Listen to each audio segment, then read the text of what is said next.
And I don't know if this is kind of a large room, and we have a few minutes. If someone wants to ask some questions, I'd be happy to entertain any questions if I can see you out there.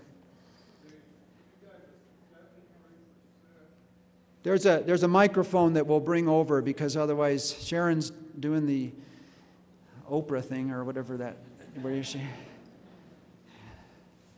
You gave a 73% statistic of adults who had been in, I understand, the juvenile justice system prior to their being incarcerated as an adult. What type of involvement or level of involvement had those adults had in the juvenile system? Well, we measured it as whether or not they had had a conviction in the state of Washington in our juvenile system. I think for any kind of conviction. My colleagues here could answer this. I can't remember if we limited it to felony conviction. I think it was any kind of adjudication inside the juvenile justice system.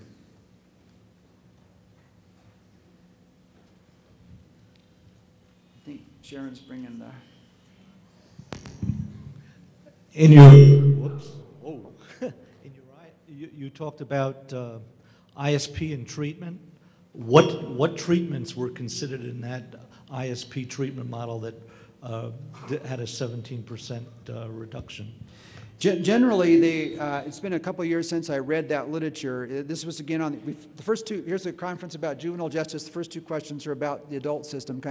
This was on our adult finding on ISP, where we found no effect for intensive supervision for surveillance-oriented approaches where you're just counting contacts, but we did find a very attractive effect, I think 17% or so reduction for those programs that coupled intensive supervision along with treatment. And as I said, it's been a few years since I read that literature. I think primarily it was drug treatment. There might have been some cognitive behavioral therapy type treatment as well. So I don't know the exact mix of that, of those treatments there. But it was some combination of generally the parole or probation officer making sure the person was getting to the treatment. And those were the ones that we included in that study. And it looked like there's quite an effect there. Some of those were from the early RAND studies that were done of ISP that Susan Turner and Joan Petersilia did. I think Peter Greenwood did too. He's going to get mad at me if I didn't say that. So, you mentioned prisons. Are there ineffective and effective prisons, or you're just using it generically? Well, we were able, for, again, adult correction question, on prisons, what we were able to do with our numbers, it would be wonderful to break it down finer than this, but we looked at, econometrically, I could look at three things. Incarcerating people who were in on a violent offense, adult offenders who were convicted for that offense that got them into prison on a violent offense, and then another group that were in on a property offense like burglary, and then another group who were in on a drug charge, sales or use of illicit substances. And what I did is I found out that there are very different curves for those different kinds of offenders. And the numbers I showed here were just the overall effect. And so the economics in our state right now in Washington, and I caution this, is that it's very different for different states. Remember those diminishing returns? I'm going to talk about the results here. Just want to caution you, those are diminishing returns, and we have a relatively low incarceration rate. So if you're an average state and you've got a much higher incarceration rate, your returns are going to be worse for prison than the ones I'm about to talk about. But in Washington, right now, adding a new bed for a violent adult offender makes economic sense. We think using the same model that we use to analyze all these other programs, we think it generates about $3 or $4 of benefit per dollar cost to build a new prison cell, go out and get somebody who's convicted of a violent offense and increase the incarceration rate for that. For property offenders, burglars, we were at about what we would call the optimal level of incarceration rate. So we're about $1 benefit per dollar of cost. For drug offenders, we have now in Washington too many drug offenders in prison. That we do reduce crime when we put any kind of offender in prison, given average recidivism rates. And for drug offenders, though, it only returns about 30 to 40 cents of benefit of crime reduction per dollar of cost of building that cell for the average drug offender. So the clear message from that was that we want to reduce the number of drug offenders. In fact, the legislature did that in 2003 when we came out with a study that did this. We shortened the length of stay of many kinds of drug offenders in Washington prison. The legislature did not want to reduce the probability that someone went to prison, a drug offender went to prison, didn't want to go there, didn't go there politically perhaps, but it shortened the length of stay, and it took the savings, the fiscal savings of that action, and it funneled that in to the drug courts and some of the other programs that were returning better rates of return on our list. So that at least in Washington, we've been able to break it down, sentencing decisions, and that's informed our Sentencing Commission in terms of violent as a group, property as a group, and drug as a group. Steve? I'm not mad at you. Yeah. Can you say something about how many states you've been to spread this message and how many you think have similar kinds of economics going underway? I took your data to Connecticut, so everybody who's treating 16 and 17-year-olds in the juvenile system can thank your data for making that economic case. What other states are going to work on that? We've been approached by lots of states, and I've been to talk to 20 or I don't know how many different legislatures now. It's in the 20s, and so it's and many states are interested in this. Oregon's actually moving along and building a model to try to do this portfolio stuff. I was down in your home state a couple weeks ago, and they're not doing it. But they were interested, and then around the country. And so I don't know the tally on the number of states. There's a lot. We've been approached by a lot of people. The Pew Charitable Trusts, the National Governors Association, has talked to us about taking this model that we built for Washington and trying to make it more readily available to states across the country. We built it, my colleagues and I who are sitting out here, built that model sort of for a one-time application. So we got to get into in order for us to do that, we'd have to get into the software development side of thing and get the thing with screen inputs and all that stuff. Each state's going to be different, so it's a complicated thing.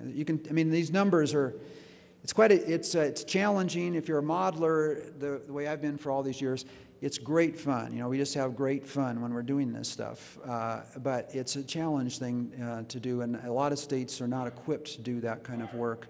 Many states don't have an Institute of Public Policy who's designed to feed that numbers in there. And then I always tell the Pew people and others that the thing that we talked about on the last slide, it's the people, stupid. It's not the model. It's the...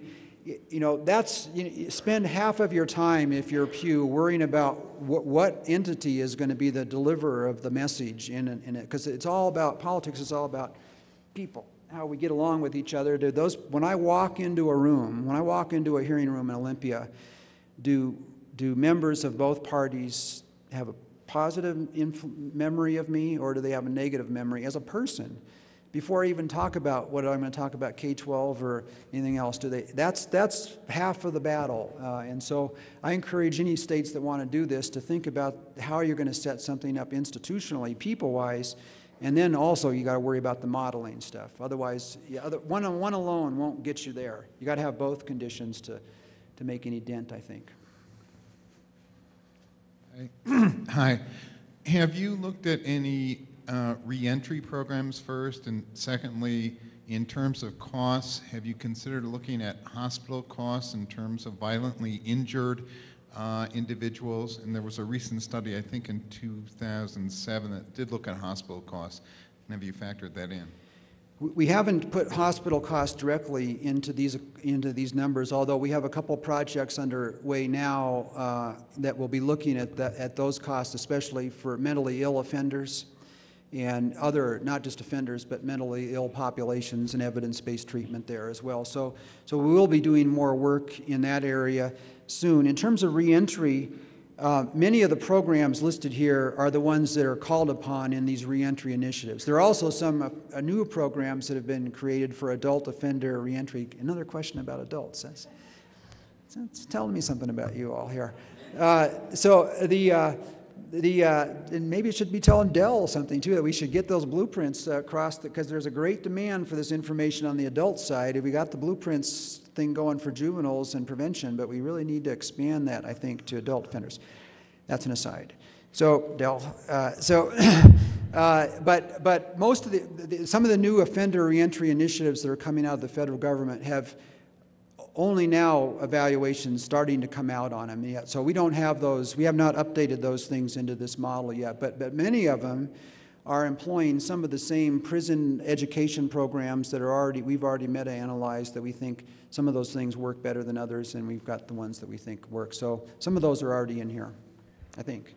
Oh, I think maybe we've done our deed. Is that right? Oh, no, there's a question. Yep. Yeah. You mentioned that you had multiple variables in your model. Did you include, by not incarcerating individuals, the possible employment rates of those individuals and then the contributions to the tax base to Washington from those individuals in that model? I've only done that crudely, and I want to improve that. This is another adult offender question. And it's on what's sometimes called in the research literature the collateral costs of incarceration. That's a buzz phrase, and it's what other costs does incarceration impose upon offenders and upon communities and so on. And there are economists that are working on that. The employment outcomes, because it's harder to get a job once you've become an offender and so on. And I model those in those estimates that I talked about earlier for prison somewhat crudely. I know it's a factor greater than zero. It's almost certainly a non-zero effect. There's not agreement in the research community about what that should be. So part of my job for the legislature is to interpret what I sense in the research literature and make my best guess. I have to do that sometimes. And this is one where I've increased those. I have a factor in there. I can't remember what it is right now. It's a multiplicative factor for what are called collateral costs, which what I would include as those employment ones. As soon as we get some better estimates from economists that are doing work on that, plausible estimates if they pan out, then I'll model those explicitly in updated versions of the model. But there are some in there for right. I do have some factors in there for those kinds of other non-crime related costs and benefits. Yes. Yeah.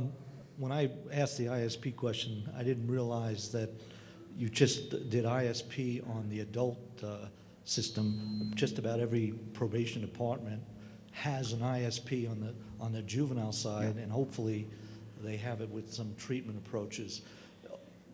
Any reason why that was excluded in your study? No, we do have. I just excluded it from the slide. They're in our study. So we have the ISP literature. If you go to our document, they're in there for the juvenile offender ISP programs as well. And there we came for surveillance-oriented ISP, we came to the same conclusion that we did on the adult side, that there is no statistically significant difference in recidivism rates or crime rates. We measured recidivism by the commission of new crimes, not violations. So that's everything because we're interested in crime as an outcome. So we found the same conclusions on the juvenile side that we did on the adult side as well for ISP. The treatment is what reduces the recidivism rates, not just the watching it. Although I would think there is evidence that closer watching coupled with treatment may produce a better effect. I think probably what's going on in drug courts, adult drug courts, for example, is that you're watching the offenders more and you're giving them some treatment. So it may be that you need to have both of those combinations in order to affect the outcomes. Well, thank you again very much. I really appreciate the opportunity to talk to you. Thanks.